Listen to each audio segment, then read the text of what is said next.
I have a completely random question. All right. There's a chance you're like, I have no idea what the heck you're talking about. Okay.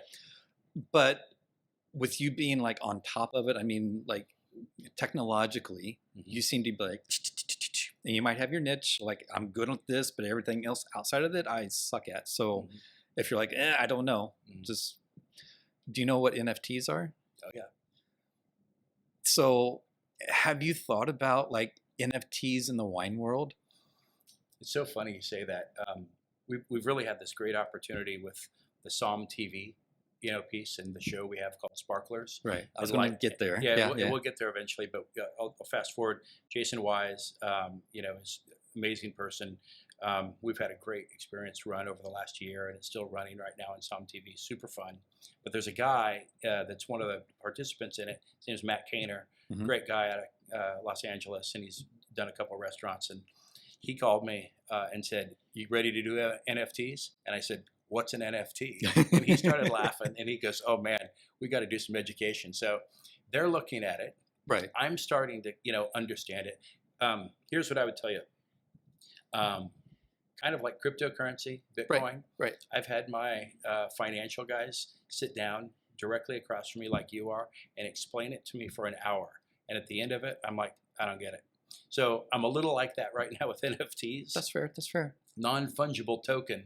Right. Thinking about the idea that a picture of a wine label or a bottle or vineyard could be something of value to me is, I understand a baseball card, but I don't yet understand, the concept of what the value might be, but I'm completely open to it. Right. So you always surround yourself with people that are smarter than you. That's always, it's worked for me because it's not very hard to do.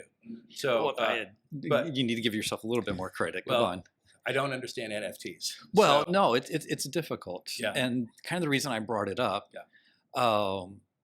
is I think if you think about NFTs, and let's take it outside of like the art world and JPEGs, and let's like bring it into the real world. Yeah. Right. You have a collection. You have At the Joy, you have Lytle Barnett, you have Obane. So you can actually create an NFT that actually, let's say, is a membership. And let's say there's only 100 memberships in the world. And what you get out of this membership is access to your wine or to your hospitality, or to events. And there's only 100 of them in the world because they're like, think of them as certificate of authenticity. Sure. And you can actually verify it. Yeah. And you own this for a period of time, or it could be a lifetime or whatever. Then you create that scarcity like a baseball card. And people have the ability to resell those. Yeah. And then it just kind of builds upon each other. And it's an interesting concept. So I wanted you to ask I wanted to ask you if you thought about it in the wine world outside of like a wine label or, a JPEG.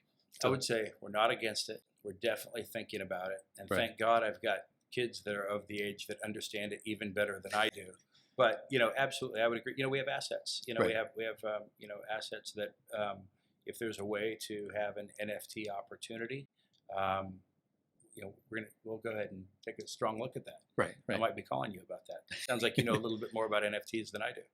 Maybe a fraction.